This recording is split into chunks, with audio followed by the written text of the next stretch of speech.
बाघेश्वर धाम का तो नाम बेशक आप लोगों ने सुने होंगे, लेकिन क्या आप लोगों ने कभी ये सोचे कि कोई भूतिया घटना भी यहां से रिलेट कर सकती है? नमस्कार दोस्तों, आज के इस हैरान कर देने वाले बहुत ही ज्यादा खौफनाक से लोग एपिसोड में मैं आप सभी लोगों के सामने दिव्या नाम की लड़की के साथ घटी हुई एक ऐसी खतरनाक अविश्वसनीय भूतिया घटना की कहानी लेकर आ गया हूं ना, जिस सुनकर आप लोग शॉक्ड हो जाएंगे। कहानी को लेकिन अंत तक जरूर सुनिएगा, क्योंकि क्लाइमैक्स बिल्कुल आखिरी में आएगा और तभी सारी चीजें खुलेगी, वरना आप लोगों का मजा खराब हो जाएगा। आप लोग शुरू में ही कोई टिप्पणी देने लगे तो इसलिए कहानी के फ्लो के साथ आगे बढ़िए और अंत तक बने रहिए।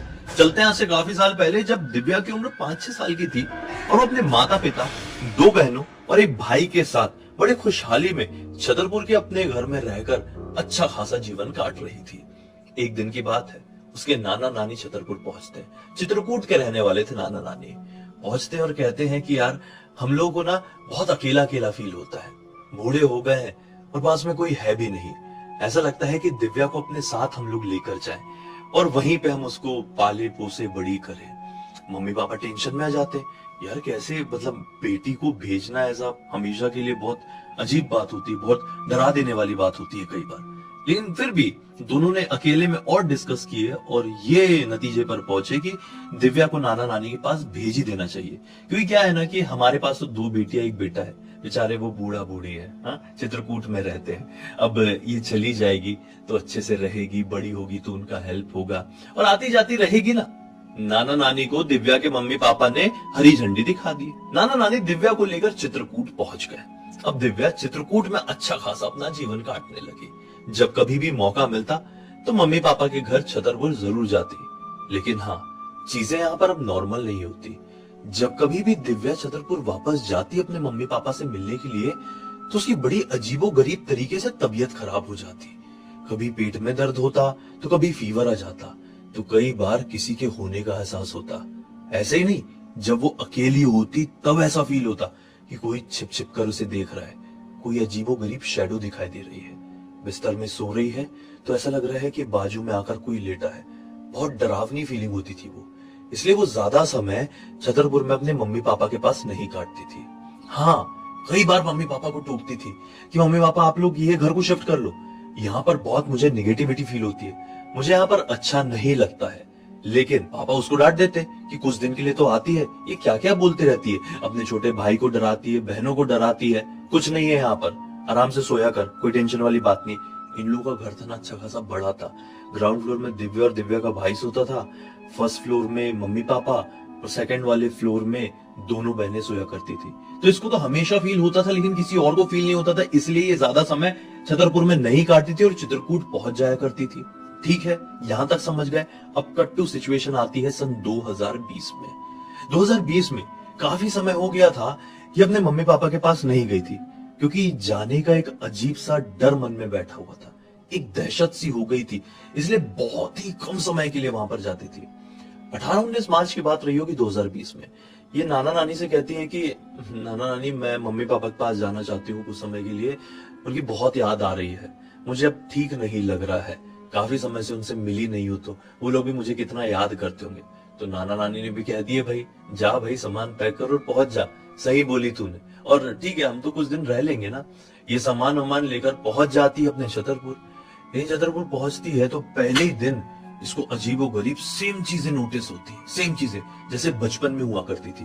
वो सारी चीजें इसके दिमाग में रिकॉल होने लगती है कि कैसे ये बिस्तर में सो रही है तो फील हो रहा है कोई बाजू में आके लेटा, फील हो रहा है कि सोते वक्त कोई ऐसा हाथ फेर रहा है, कोई बाल संवार रहा है।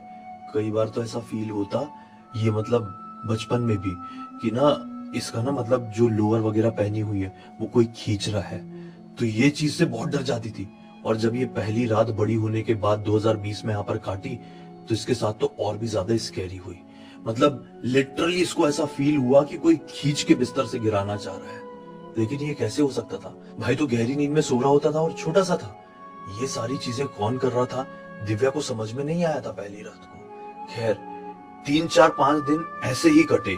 ये मम्मी पापा से बोलने की हिम्मत करती, लेकिन फिर सोचती कि कहूंगी फिर डांटेंगे, फिर बोलेंगे कि ऐसा कुछ नहीं है, दहशत फैलाती है।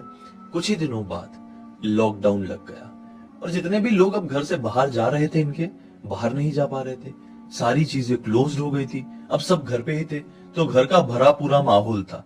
तो जो निगेटिविटी जो फील हो रही थी वो दिमाग से कुछ समय के लिए निकल गई और समय बीत गया। ये अभी यहीं पर रह रही थी, क्योंकि अब ये चाहकर भी जा नहीं सकती थी, ट्रैवल नहीं कर सकती थी लॉकडाउन की वजह से।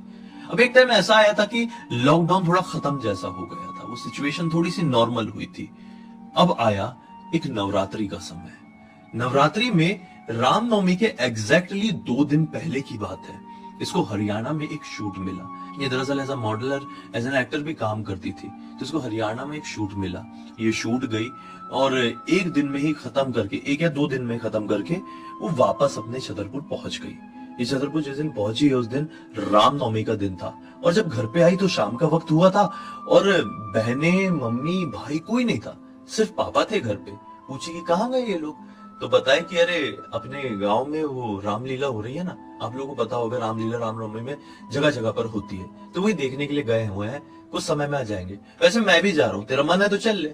ये बोलते नहीं आपको जाना है तो जाइए, मैं थोड़ी थकान सी फील कर रही हूँ, बहुत हेक्टिक शूट था तो मैं थोड़ा सोऊंगी, आप चले जाइए।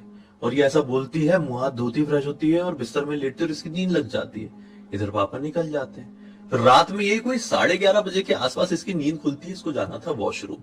अब ऐसा था कि इनके घर के अंदर ही वॉशरूम नहीं था, जैसे फ्लैट सिस्टम में होता है वैसा नहीं था, घर के बाहर की तरफ वॉशरूम था। ये उठी और घर के बाहर तरफ जाने के लिए मेन डोर पे पहुंची, तो क्या पाई कि मेन डोर में तो ताला लगा हुआ है बाहर साइड से, पापा ताला लगाकर चले गए थे। अब इसने सोची कि यार ये कौन सी हेडेक है, दूसरी चाबी कहाँ ढूंढूं, क्या करूं, एक काम करती हूँ सोई जाती हूँ, थोड़ी देर में तो आ ही जाएंगे, 11:30 तो बज ही गया है, जब आएंगे ताला खोलेंगे तो फिर वॉशरूम चली आऊंगी, वापस से आके सो जाती हूँ। ये जैसे ही वापस से अपने कमरे में पहुंची, लाइट्स वाइट्स तो बंद थी, सो रही थी ना, जैसे ही अपने कमरे में पहुंची तो क्या पाई, एक पॉलिथीन जो कि जिसमें कपड़े भरे हुए थे, जो ये शूट में लेके गई थी, कुछ ऐसे नॉर्मल पॉलिथीन थी, उससे कपड़े पूरे बाहर निकले हुए हैं और वो पॉलिथीन हवा में उड़ी हुई है और ऐसे गोल गोल गोल गोल घूम रही है। तो देखकर घबरा गई, ये कैसे पॉसिबल हो सकता है, ये हवा में ऐसे कैसे घूम रही है। हल्का ठंडा ही मौसम था इसलिए इसने एसी, कूलर, पंखा कुछ नहीं चलाई हुई थी, तो ये अपने आप कैसे हवा में घूम रही है। ये पॉलिथीन को ऐसा नोटिस कर ही रही है कि इसको फील हुआ कि इसके कमरे में दरवाजे से कोई एंटर किया है। ये तुरंत देखी, किसी की शैडो दिखाई दी है, बाहर से हल्की हल्की रोशनी तो आ रही थी, उसी रोशनी से समझ में आया कि हाँ कोई आदमी एंटर किया है, इनको दिखाई नहीं दे रहा था। ये उठी और तुरंत ही कमरे का लाइट चालू करने की कोशिश करी, लेकिन लाइट चालू नहीं हो रहा था। इसने ढूंढी कि मैं अपना मोबाइल उठाती हूँ तो फ्लैश चालू करूंगी, फ्लैश भी ऑन नहीं हो रहा है, पता नहीं मोबाइल को क्या हो गया था, हैंग हो गया था। ये घबराहट के मारे अपने बिस्तर में बैठ गई और आंख बंद करके भगवान को याद करने लगी। याद करते करते करते करते चीजें कुछ समय बाद नॉर्मल हुई। बोली कि एक काम करती हूँ, बेटर है सो ही जाती हूँ कंबल के अंदर घुसकर, ठीक है नींद लग जाएगी ना तो कुछ होगा भी तो इतना ज्यादा डर नहीं लगेगा। ये कंबल उठाई और सिर घुसा के सोने लगी। लेकिन कुछ ही मिनटों बाद जब हल्की नींद आने ही वाली थी, इसे लिटरली फील हुआ कि बिस्तर में ऐसा करके कोई चढ़ा है इसके बाजू में और आके ऐसा कोई लेटा है और इसे कोई घूर रहा है। आप भले अपनी आंखें बंद कर लो, अगर आपको कोई आपके बिल्कुल मुंह के सामने आके घूर रहा होगा ना तो आप लोगों को समझ में आएगा कि कोई तो है जो घूर रहा है। इसको भी लिटरली वैसी ही फीलिंग आई, लेकिन इसने फिर से भगवान का नाम जपना शुरू करी तो ना फिर ऐसी सांस लेने की आवाज आई भारी भारी सी। अब ये डर गई, फिर भी हिम्मत करके धीरे से कंबल हटाकर देखने की कोशिश की कि कोई जानवर अनवर तो नहीं आया, लेकिन नहीं, कोई जानवर अनवर नहीं आया तो आ भी नहीं सकता था ना, मेन दरवाजा ताला लगा हुआ था, कैसे आया था। ये इंसान होकर नहीं निकल पा रही थी तो कोई जानवर जिसके पास उतना दिमाग नहीं होता इंसान जितना, वो कैसे अंदर आ जाएगा चालाकी लगा के। तो ये सोची कि एक काम करती हूँ, मैं यहाँ से उठ के दूसरे कमरे में सोने के लिए चली जाती हूँ। ये उठी और दूसरे कमरे में सोने के लिए चली गई, लेकिन दूसरे कमरे में जैसे ही सोई है तो इसको क्या फील हुआ कि इसके पैर से ना ऐसा कोई हाथ फिराते हुए ऊपर की तरफ ला रहा है। इसने पूरा मतलब कंबल ओढ़ी हुई है और पूरा ऐसा हाथ गया और यहाँ पे ऐसा ऐसा कुछ किया और ऐसा हाथ निकल गया है। इसको बहुत जोर से डर लगा। इसने फिर से क्या करी कि उठी और इसके घर में कुछ कैंडल्स थी, वो कैंडल जला दी। बोली कि एटलीस्ट लाइट नहीं जल रही, पता नहीं लाइट को क्या हो गया, मोबाइल हैंग हो गया, फ्लैश लाइट ऑन नहीं हो रही, कैंडल थोड़ी देर चालू रहेगी तो मन में थोड़ा सा वो वाला फील आएगा कि ठीक है कुछ नहीं होगा, अभी सब नॉर्मल है। ये कैंडल जला के सो गई। कुछ देर तक सब नॉर्मल रहा, आज पता नहीं घर वालों को क्या हो गया था, बाहर कितना समय बिताएंगे, अभी तक घर आए नहीं थे। इसकी नींद लग गई थी, ठीक है। अब कट टू, इसकी नींद खुलती है, घर पे आ गए इसके मम्मी पापा, आए भाई बहनें सब आए, तो उसकी वजह से नींद खुली।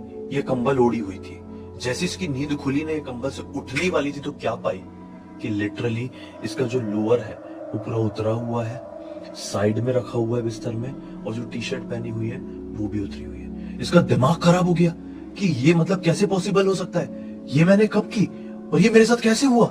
ये डर गई एकदम से। अब ये रिएक्ट करे तो करे क्या अपने मम्मी पापा के साथ, कुछ बोल नहीं पाई और इंतजार की कि सब अपनी अपनी जगह में सोने के लिए सेटल्ड हो जाए, फिर ही कुछ करूंगी।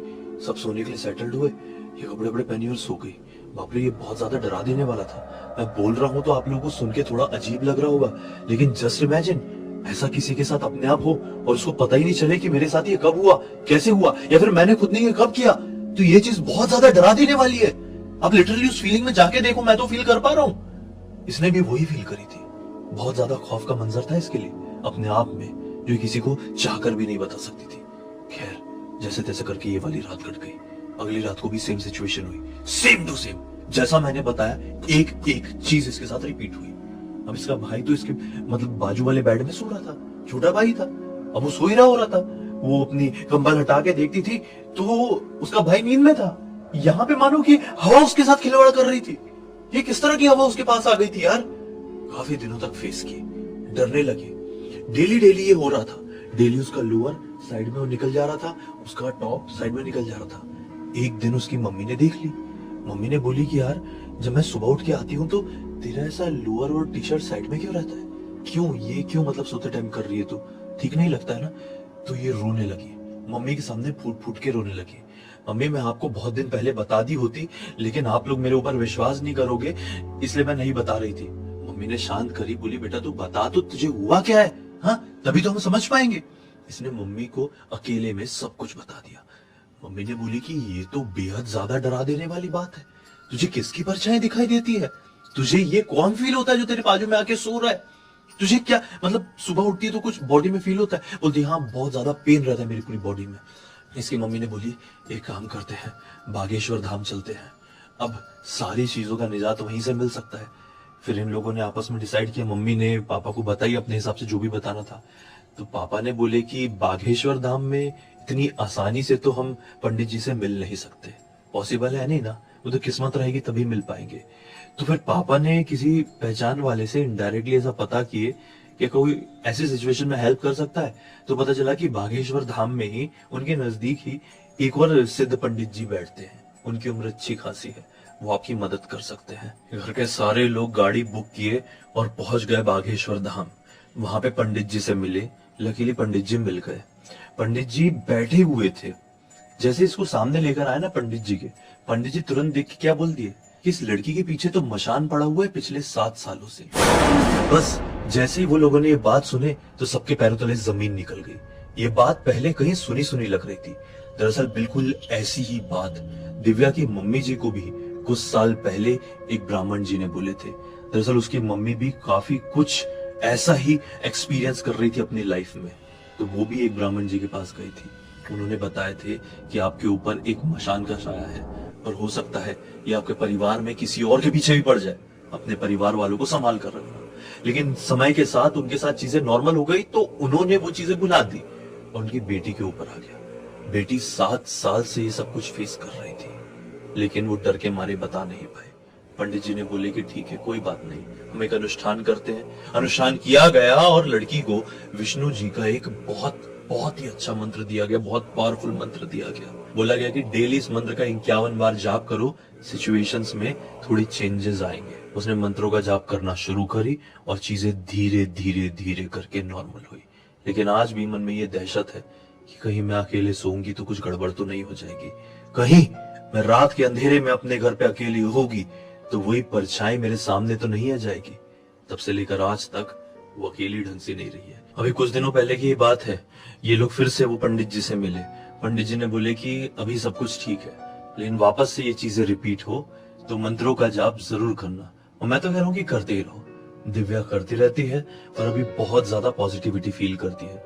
दिव्या ने सोची कि ये कहानी सभी लोगों को पता चलना चाहिए, ताकि ऐसा कोई भी फेस करे, चाहे लड़का हो या लड़की हो, कुछ भी वियर्ड सा फील करे अपनी जिंदगी में, कुछ भी उसे एक्सपीरियंस हो रहा हो जिसे वो चाहकर भी अपने घर वालों को बता नहीं सकता, तो चाहे और बताए, अपने घर वालों से डिस्कस करे।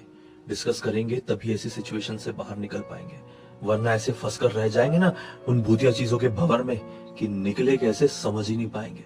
खैर, उम्मीद करता हूं कि आज की इस कहानी के जरिए आप लोगों की बहुत अच्छी सीख और एक अलग ही मनोरंजन मिला होगा। कई बार मनोरंजन मिला होगा कहते कहते मुझे थोड़ा सा ऑकवर्ड लगता है, क्योंकि किसी की जिंदगी में कुछ बहुत खतरनाक घट रहा है और उसको ऐसे हम कह देते हैं कि मनोरंजन मिला होगा। कई बार अजीब सा लगता है। खैर, सीख तो मिली है। इसी बात पे इस वीडियो को लाइक जरूर कर देना, क्योंकि ये वीडियो आगे बढ़ेगा और भी ज्यादा लोगों को ऐसी जानकारी मिलेगी। अब तक मुझे देख रहे हैं तो चैनल को सब्सक्राइब करके बेल आइकन दबा के ऑल के ऑप्शन में क्लिक करना है, क्योंकि इसी तरह के हैरान कर देने वाले खौफनाक वीडियोस डेली आप लोगों के सामने लेके आता रहता हूँ। यदि कहानी, टॉपिक या जानकारी आप लोगों के पास भी है तो लिख भेजना। हो सकता है मेरा अगला वीडियो कल आप लोगों के हिसाब से बन रहा हो। तो चलिए कल फिर से मिलते हैं, तब तक के लिए बहुत बहुत धन्यवाद। आपका दिन शुभ हो।